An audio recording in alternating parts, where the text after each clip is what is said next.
여러분 고속도로에서 운전을 자주 하시죠? 근데 고속도로를 달리다 보면 많은 걸 생각하게 되는데 그 중에 하나가 이런 게 있어요. 중간에 다른 차들이 고속도로로 진입합니다. 일반 도로를 가다가 이제 고속도로로 올라와서 쭉 가죠. 그러다가 어느 지역 자신의 목적지가 가까운 곳이 오면 이제 다시 고속도로 바깥으로 빠져나갑니다. 예컨대 어떤 차는 수원에서 진입을 해서 대전까지 쭉 가다가 빠지기도 하고, 어떤 차는 대전에서 들어오는가 했더니 쭉 가서 삼당진에서 다시 빠져나가기도 하고, 이런 식으로 들어와서 달리다가 빠져나가요. 근데 이 모습을 보고 있노라면 무슨 생각이 드느냐 하면, 이 쭉 뻗은 고속도로, 이게 세상과 같다 하는 생각이 들어요. 그리고 우리들은 그 세상이라는 고속도로 위를 인생이라는 자동차를 가지고 달리고 있는 사람들이라고 할 수 있어요. 근데 어떤 사람은 좀 오래 달리다가 나가고, 어떤 사람은 고속도로에 진입하자마자 조금 가다가 다시 빠져나가는 사람도 있습니다. 인생을 사는 길이가 다 다르니까 좀 멀리 달린다는 것은 좀 오래 산다는 뜻이고, 고속도로에 올라오자마자 조금 가고 빠지는 것은 그 삶의 길이가 그만큼 짧다는 뜻이기도 하겠습니다. 그런데 여러분, 어쨌든 이 고속도로는 빨리 갈 수 있어서 좋은 곳이기는 한데 정말 위험한 곳이기도 하죠. 그럼 어떻게 하면 사고가 안 나고 잘 갈 수 있습니까? 당연한 얘기입니다만은 사고는요, 나랑 멀리 떨어진 차량은 사고가 안 납니다. 예컨대 나보다 한 100년쯤 전에 이미 그 도로를 통과한 분하고 나하고는 부딪힐 일이 없지요. 저 뒤에서 내가 가고 나면 나중에 올 사람하고도 부딪힐 일이 없는 겁니다. 사고는 누구랑 나느냐? 바로 내 앞에 가는 차, 바로 내 뒤에서 따라오는 차, 그리고 내 옆에 다른 차선으로 나란히 가고 있는 내 옆에 지금 현재 같이 가는 주변의 차들과 이렇게 부딪히든지 꼬이든지 어떤 문제가 생기는 거죠. 그럼 여러분, 사고 없이 안전하게 가려면 어떻게 하면 될까요? 이미 여러분이 아시는 것처럼 양보 운전을 하면 됩니다. 양보 운전을 하는 사람은 다른 사람 차 뒤에 막 바싹 붙여가지고 앞에 기사가 막 겁이 나도록 그렇게 하면 안 되겠죠. 또 너무 천천히 가서 막 뒷차가 조급증이 나가지고 그렇게 하도록 해서도 안 되겠죠. 천천히 갈 생각이라면 옆에 차선으로 빨리 비켜줘야 됩니다. 갑자기 차선을 막 바꾸면서 끼어들기를 하면 다른 사람들이 얼마나 심장이 그냥 벌렁벌렁 하겠어요. 이런 거는 양보 운전이 아니죠. 양보 운전은 어떤 땐 내가 속도를 좀 늦춰서 옆에 차가 빨리 갈 수 있게 해주기도 하고, 차선을 바꿔주기도 하고, 그리고 거리를 좀 적당히 띄워서 상대방이 부담을 안 느끼도록 해주기도 하고, 이렇게 가는 게 그게 양보입니다. 양보는요, 남에 대한 배려죠. 또 남을 사랑하는 거라고 할 수 있어요. 당신이 먼저 가세요, 이렇게. 그러면 우선 나도 안전해요. 나부터 안전하고 그분도 안전하게 갈 수 있어요. 그 여행이 나도 즐겁고 그 사람도 즐겁고 다 잘 갈 수 있어요. 그래서 여러분, 이 고속도로 이야기를 통해서 아주 중요한 걸 하나 깨닫게 되는데, 달리는 도중에 내 곁에 있는 다른 이들에게 사랑을 베풀면 나도 행복하고 그 사람도 행복하다. 이 원리를 터득할 수가 있어요. 우리 땅끝교회 성도님들의 인생의 그 주행 과정에 안전하게 되시기를 축복하고요. 행복하게 달릴 수 있기를 바라고요. 여러분들이 사랑이란 이름의 양보 운전을 잘 하실 수 있게 되기를 바랍니다. 그리고 오늘 성경 말씀 속에 보면 바로 그런 얘기를 우리들에게 가르치고 계세요. 여러분, 이 얘기를 조금 우리가 그 맥락을 붙들기 위해서 이 3장 1절부터 했던 얘기를 지난주에 이어서 다시 한번 반복을 하려고 그러는데, 이미 머릿속에 많이들 기억이 돼 계실 거예요. 3장 1절이 뭐였습니까? 하나님께서 큰 사랑으로 저와 여러분을 구원하셔서 하나님의 자녀가 되게 하셨다 하는 겁니다. 3장 2절 앞부분에서는 그걸 재확인하면서 우리가 지금은 하나님의 자녀다 이렇게 확인해주고 있어요. 여러분, 누가 뭐라고 그래도 저와 여러분은 하나님의 자녀입니다. 그리고 이제 그 후반부에 가면 우리들의 소망을 얘기하고 있죠. 우리가 지금 하나님의 자녀지만 죄에 굴복할 때가 많고 죽음의 육체를 입고 한계 속에 살면서 참 힘든 인생을 살아가고 있는데 언제까지 우리가 이렇게 있을 것이냐. 지금은 이렇지만 나중에 장래에는 그렇지 않다는 거예요. 그럼 장래는 어떻게 됩니까? 장래에는 우리가 예수님과 같아진다고 놀라운 말씀을 하고 계세요. 그래서 여러분, 우리는요 장래에는 예수님과 같아져서 거룩하게 될 겁니다.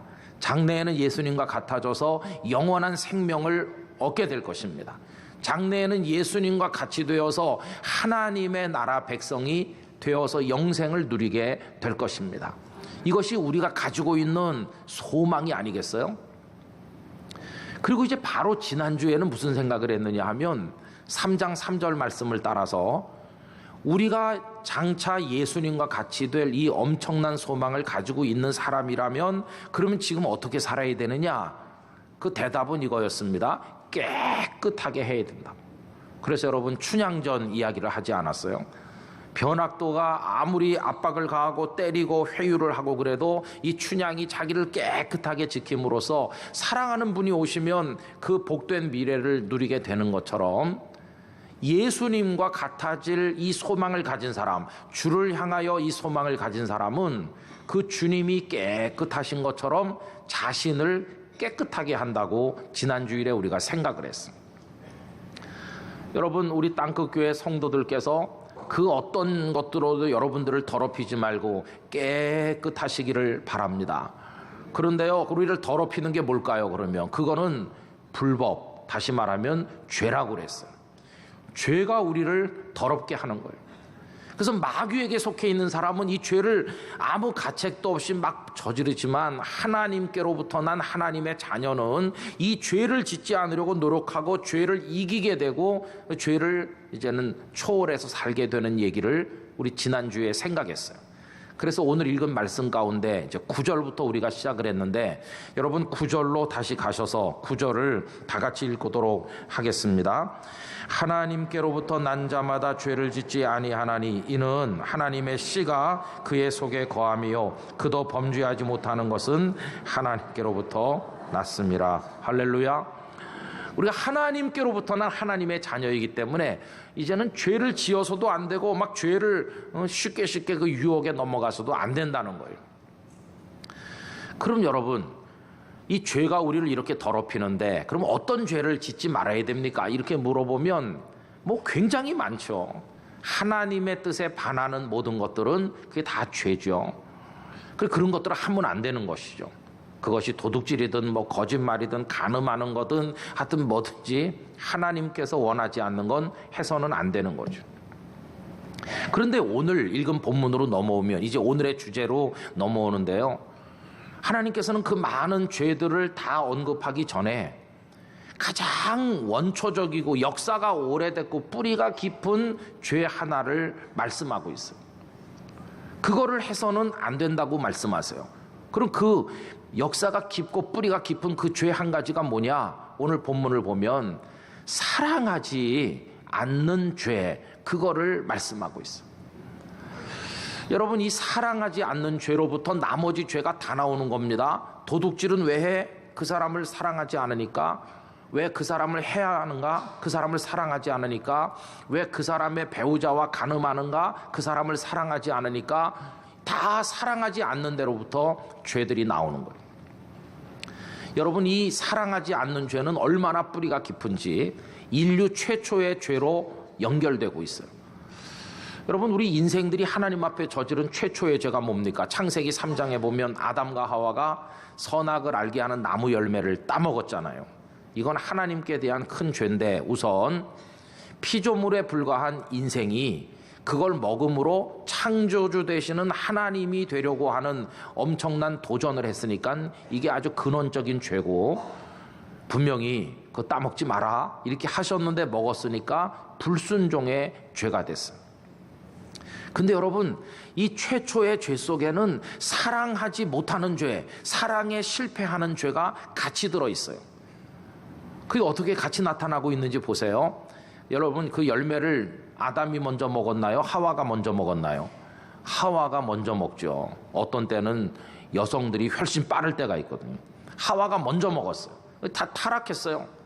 그 사랑이 뭡니까? 사랑은 나는 망가졌을지라도 당신은 잘 되셔야 됩니다. 이렇게 하는 게 그게 사랑인데, 하와가 자기가 먼저 먹고 타락하더니 그거를 남편한테도 줘서 아담도 먹게 했어요. 같이 타락하는 것이죠. 나쁘게 말하면 같이 죽자 그러는 거죠. 하와는 남편을 사랑하지 못한 죄를 지었다고 할 수 있어요. 그러면 아담은 뭐 사랑에 성공했을까요? 똑같아요. 하나님께서 이들이 그 열매를 먹은 걸 알고 꾸중하십니다. 아담, 너 그거 내가 먹지 말라고 그런 거 왜 먹었느냐 하니까 잘못했습니다. 하나님 이러면 얼마나 좋아요. 그런데 아담이 그 다 누구한테 덮어 씌웁니까? 하와한테 다 떠넘기는 거예요. 여러분이 비겁한 변명과 남을 원망하는 모습이 3장 12절 창세기 나오는데 거기 이렇게 돼 있습니다. 아담이 이르되 하나님이 주셔서 나와 함께 있게 하신 여자 그가 그 나무 열매를 내게 주므로 내가 먹었나이다. 그 여자만 아니었더라면 내 신세가 이렇게 되지 않았을 텐데 다 너 때문이야 이렇게 하는 식으로 아담이 비겁한 대답을 하는 거죠. 여러분, 이때 이후로 당연히 사랑해야 마땅할 부부 사이에 다 너 때문이라고 원망하게 됐고, 당연히 사랑해야 될 부모 자식 간의 원수가 되고, 같은 피를 받은 형제 자매가 평생 얼굴을 마주 안 대고 살기도 하고, 이 세상은요 미움이 꽉 찬 세상이 됐어요. 세상이라는 고속도로 위에 한번 올라가 보세요. 막 빨리 가라고 헤드라이트를 막 켰다 껐다 하면서 빵빵빵빵 하면서 당장이라도 들이받을 것처럼 막 덤프트럭이 덮치듯이 막 달려옵니다. 그럼 막 공포감을 느끼는 거죠. 그런 난폭 운전자들이 많은 고속도로처럼 이 세상이 지금 미움에 꽉 찬 사람들이 얼마나 많은지 몰라요. 사랑에 실패하는 죄가 최초의 범죄부터 들어있어 갖고 지금까지 세상에 꽉 차 있어요. 우리 다 그 속에 지금 참 어려운 인생 살아가고 있어요. 그 무서운 덤프트럭 사이에서 컨테이너 큰 화물차 과속으로 달리는 그 사이에서 조그만 승용차 하나를 발발 떨면서 몰고 가는 사람처럼 우리 지금 그렇게 살고 있어요. 그런 우리에게 하나님께서 오늘 말씀하시기를 세상이 그래도 너희들은 사랑하며 살아라 이렇게 말씀을 하고 있다는 거예요. 여러분, 어떤 땐 이런 말씀 받아들이기가 어려워요. 좀 세상이 다 그런데 왜 나보고만 바보같이 살라고 그러시지 하는데, 하나님은 어쨌든 너희는 서로 사랑해라고 말씀하시는 거예요. 그리고 이 말씀을요 오늘 10절에 보면 그게 바로 하지 않으면 그 죄라고 얘기하고 있어요. 10절 다 같이 읽어보실까요? 이러므로 하나님의 자녀들과 마귀의 자녀들이 드러나나니 무릇 의를 행하지 아니하는 자나 또는 그 형제를 사랑하지 아니하는 자는 하나님께 속하지 아니하니라 이렇게 말했죠. 의를 행하지 않는 게 뭐예요? 그게 죄를 짓는 거죠. 그런데 그 다음에 보면 또는이라는 단어가 나오죠. 이거는 동등하다고 말하는 동격을 나타내거나 이게 곧 그거다 이렇게 동질임을 말할 때 쓰고 있어요. 그럼 의를 행하지 않는다는 건 죄를 짓는다는 말인데, 그러면 죄를 짓는 게 뭐냐? 또는 그 다음에 나오는 게 뭡니까? 그 형제를 사랑하지 아니하는 거다고 얘기하고 있어요. 그러니까 형제를 사랑하지 않는 건 그게 곧 죄를 짓는 거고, 그게 곧 의를 행하지 않는 거고, 그게 죄이기 때문에 깨끗하게 지켜야 될 나를 더럽히는 문제가 되는 거예요. 사랑하지 않고 살면 내가 더러워진다는 걸 오늘 이 말씀 속에서 볼 수가 있어요. 그래 여러분, 하나님께서는요 우리에게 당부하는 겁니다. 너희들은 제발 사랑하고 살아라. 아니, 세상이 험악하고 세상이 미움으로 가득한데 우리 보고만 그렇게 말씀하는 이유가 도대체 뭘까? 이렇게 물어본다면 여러 가지 이유가 있겠죠. 그 중에 첫째가 뭐냐 하면 그분에게 우리는 남이 아니기 때문에 그래요. 하나님께서는 우리를 남으로 여기지 않으시고 큰 사랑으로 우리를 어떤 존재가 되게 하셨다고 그랬습니까? 그분의 자녀가 되게 하셨다. 그래서 마치 어머니가 이렇게 말하는 것과 같아요. 애들이 나쁜 짓을 해도 너는 그러면 안 돼. 너는 내 새끼야, 내 새끼. 알았어? 이렇게 말하는 것처럼 하나님께서는 우리에게 그런 당부를 하시는 거예요. 그래서 여러분 참 이상한 일이 있어요. 세상 사람들이 어떻게 하면 아니 뭐 그럴 수도 있지 이렇게 말하는 사람들이 교회 다니는 사람이 그 똑같은 행동을 하면 막 욕을 해요. 왜 그럴까요? 이 세상에 있는 이들도 하나님을 믿는 사람은 그러면 안 된다는 생각을 하고 있기 때문에 유달스럽게 우리를 더 많이 욕을 하고 비판하는 거예요. 그래서 여러분 우리들은 하나님의 자녀이기 때문에 기준이 다른 것이고 남들은 안 해도 우리는 사랑해야 되는 것이고 그렇게 못했을 때 욕을 얻어먹는 게 당연한 것이에요. 근데 두 번째, 왜 세상이 어둠으로 가득하고 미움이 꽉 찼는데 나만 사랑하면서 살라고 하시느냐? 그 이유는 그래야 우리가 행복하기 때문이에요. 여러분 아까 그 고속도로 운전하는 얘기했지만 내가 양보하고 배려하면서 하면 나도 안전하게 가고 그 사람도 안전하게 간다고 그랬죠. 그런데 서로 으르렁대면서 들이받으면 둘 다 죽잖아요. 그러니까 결국 사랑하라는 건 우리를 위해서 주시는 말씀이에요. 사랑해야 너 생명을 얻는다. 너 사랑하지 않고 살면 너 죽어. 그런 뜻이거든요. 여러분 그 말씀이 오늘 본문 14절에 나오는 얘기인데 이 중요한 말씀 다 같이 읽겠습니다. 우리는 형제를 사랑함으로 사망에서 옮겨 생명으로 들어간 줄을 알거니와 사랑하지 아니하는 자는 사망에 머물러 있느니라. 명확하잖아요. 사랑하고 살면 사망에서 옮겨 어디로 들어간다고요? 생명으로. 내가 사는 거예요, 사랑하면. 그러나 사랑하지 않고 살면 여전히 사망에 머물러 내가 죽는 거예요. 하나님께서는 왜 사랑하라고 하시나? 다 우리 위해서, 우리 살으라고, 우리 생명을 얻으라고, 우리가 행복한 운전자가 되라고 이렇게 말씀을 하시는 것이에요. 그래서 여러분 이 말씀이 우리를 사랑해서 하는 말씀이라는 걸 뻔히 아는데 그런데도 왜 우리는 사랑을 못할까? 여러분 우리가 저 로빈son 크루소처럼 무인도에 혼자 산다면 뭐 미워할 사람도 없고 사랑할 사람도 없으니까 문제가 안 되겠죠. 그러나 우리는 이 세상에 많은 사람들과 어울려 사니까 이게 사랑은 대상이 있는 거 아닙니까? 상대적이니까 이게 잘 안 돼요. 아니 그 사람이 나한테 험하게 대하는데 내가 바보야? 내가 왜 그 사람에게 이런 생각을 하는 거예요. 그 사람이 먼저 나한테 빵빵하면서 달려들었어요.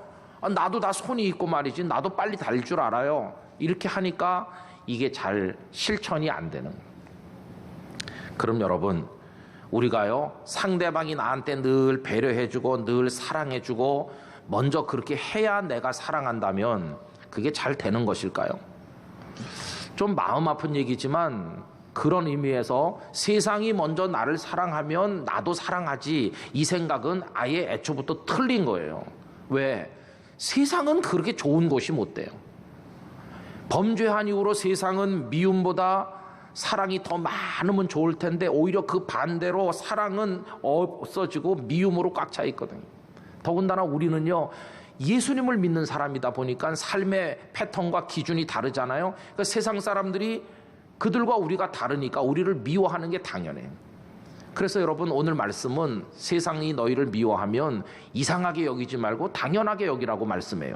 오늘 말씀 13절 다 같이 읽습니다. 13절 형제들아 세상이 너희를 미워하여도 이상히 여기지 말라. 아유 세상이 이럴 줄 나는 몰라서 이렇게 할 필요 없대요. 세상은 원래 그런 곳이라는 거예요. 그러니까 이상하게 여길 필요 없다. 그래서 여러분 우리가 사랑하며 살아야 된다고 하나님 말씀하실 때 기준이 남들이 너한테 사랑해주면 너도 그때 사랑해줘라 그런 게 아니고요. 너를 미워해도 이상하게 여기지 말고 당연히 여기면서 그들이 너를 미워해도 너는 사랑해라. 이것이 하나님께서 우리에게 주시는 말씀인 것이. 그래서 여러분 진정한 사랑, 하나님께서 우리가 하기를 원하는 사랑은 뭐냐 하면 그 사람이 나를 사랑하지 않아도 내가 사랑해주고 그 사람이 나를 미워해도 사랑해주는 사랑인데 그 원조 모델이 누구실까요? 그 모델은 바로 우리 구주 예수님이세요. 참 사랑을 보여주셨어요. 예수님의 사랑은 어떤 거냐 하면 많은 사람들이 예수님을 미워하는데 같이 미워하는 게 아니라, 그래서 그들을 죽이려고 하는 게 아니라 차라리 당신께서 죽어서 그들을 살려내는 그런 사랑을 예수님께서 보여주셨어요. 그리고 예수님은 십자가에서 죽음으로 미워하는 이들을 오히려 구원하는 그런 놀라운 사랑을 보여주신 거예요. 여러분, 그 말씀이 오늘 본문 16절인데 다 같이 읽습니다. 그가 우리를 위하여 목숨을 버리셨으니 우리가 이로써 사랑을 알고 우리도 형제들을 위하여 목숨을 버리는 것이 마땅하니라. 많은 사람들이 예수님을 미워하는데 그런 그들을 위해 예수님은 십자가 지셨어요. 지금 여기 우리 예배에 앉아 계신 분들도 과거에는 예수님을 싫어하고 미워했던 분들이 많을 거예요. 아내가 교회 가는 게 못마땅해서 막 성경책 집어던지고 그런 분들도 있을지도 몰라요. 그래도 예수님은 여러분을 위해 십자가를 지신 분이세요. 참 사랑이 뭔지를 보여주신 분이 예수님이세요. 그래서 여러분, 오늘 본문은 우리에게 말씀하는 겁니다. 네가 남이냐? 너희들은 내 자녀가 아니냐? 그러니 사랑하면서 살아라. 이렇게 당부하시는 거예요. 세상이 너를 미워해도 이상하게 여기지 말고 그래도 너는 사랑해야 된다. 여러분, 우리 결심을 다시 해야 됩니다. 참 어려운 얘기입니다, 이거, 그죠? 그렇지만은 하나님께서 그걸 원하시니까 목사인 저는 또 저에게도 여러분들에게도 다시 한번 말씀을 드리는 겁니다. 우리 땅끝교회 교우 여러분, 사랑하며 살도록 다시 한번 결심하고 노력을 할 수 있기를 바랍니다. 아유, 전에는 저도 열심히 사랑했었죠. 근데 상황이 바뀌어서 이제 더 이상 그 사람 사랑할 가치가 없어요. 이렇게 우리가 말하는 수도 있지만 하나님은요, 그 사랑이 멈춤이 없기를 원하세요. 요즘 새벽기도 때 우리가 사울 왕과 사무엘 얘기를 보고 있는데, 사무엘이 어떤 일을 겪었습니까? 평생 이스라엘 백성을 위해 희생적으로 헌신하셨어요. 그럼 마지막에 늙어서 은퇴할 때 온 백성이 감사하고 이렇게 해도 시원치 않을 텐데, 어느 날 와가지고 이제 당신은 그만하고 왕을 세워주시오, 이렇게 밀어내는 거예요. 사무엘이 너무 인간적으로 섭섭해. 이 사람들이 배은망덕도 유분수지 마음이 무척 상했어요. 그러나 어쨌든 사울을 왕으로 이제 옹립을 해주고 당신 자신은 이제 물러가는 거죠. 그리고 괘씸하잖아요. 그럼 이제 내가 너희들을 위해서 뭐 기도나 하나 봐라, 이렇게 할 것 같은데, 사무엘이 남긴 유명한 말씀, 내가 은퇴하지만 너희를 위해 기도를 쉬는 죄를 결코 범하지 않겠다는 거예요. 그 괘씸한 백성들을 위해 뭐하러 끝까지 기도합니까? 이유는 하나예요. 내 백성, 내 민족이니까 나는 그래도 사랑한다. 이 사무엘의 그들을 향한 사랑이 멈춤이 없어요. 사랑이 멈추지 않으니까 그들을 위한 축복의 기도 또한 멈춤이 없었던 것이, 여러분, 사랑이 쉬지 않게 되기를 간절히 바라는 것입니다. 제가 좋아해서 전에도 읽어드렸던 김숙권 시인의 소중한 시간에 우리 그렇게 하자, 이 시 오늘 다시 한번 읽어드리고 말씀을 마치려고 하는데요, 너무 마음에 닿는 시인 것 같아요. 천천히 걸어도 빨리 달려도 우리에게 주어진 시간은 오직 한 세상이다. 덜어는 조금 살다가, 덜어는 오래 살다가 우리는 가야 할 곳으로 떠나간다. 소중한 시간에 우리 사랑하며 살자. 우리 이해하며 살자. 우리 그렇게 하자. 우리에게 주어진 둘도 없는 삶, 지난날 돌이키며 후회하기보다는 남은 날 아름답게 가꾸는 일에 희망을 걸어보자. 행복을 찾아내자. 마침내 바람에게도 돌멩이에게도 보이지 않는 마음에게도 고마움을 느끼며 정다운 사람들과 오붓하게 웃음을 나누는 일에 참 행복을 느끼는 마음이 부자인 사람이 되자. 우리 그렇게 하자. 여러분, 그렇게 하시기를 부탁드립니다. 그래서 우리의 달리는 이 길이 고단하지 아니하고 두려움이 가득한 길이 아니라 모두가 행복하고 모두가 살게 되는 생명의 길이 되도록 사랑하며 사는 일에 힘쓰게 되시기를 기원합니다. 우리의 만남을 계획해 놓으신 분은 하나님이십니다. 밀어내지 말고 당신과 내가 만난 거 하나님의 뜻입니다. 이렇게 하면서 우리의 삶이 사랑으로 충만하도록 행복하게 사시는 우리 교우님들 되시기를 사랑의 주님 예수님의 이름으로 축원합니다. 다 같이 기도하겠습니다.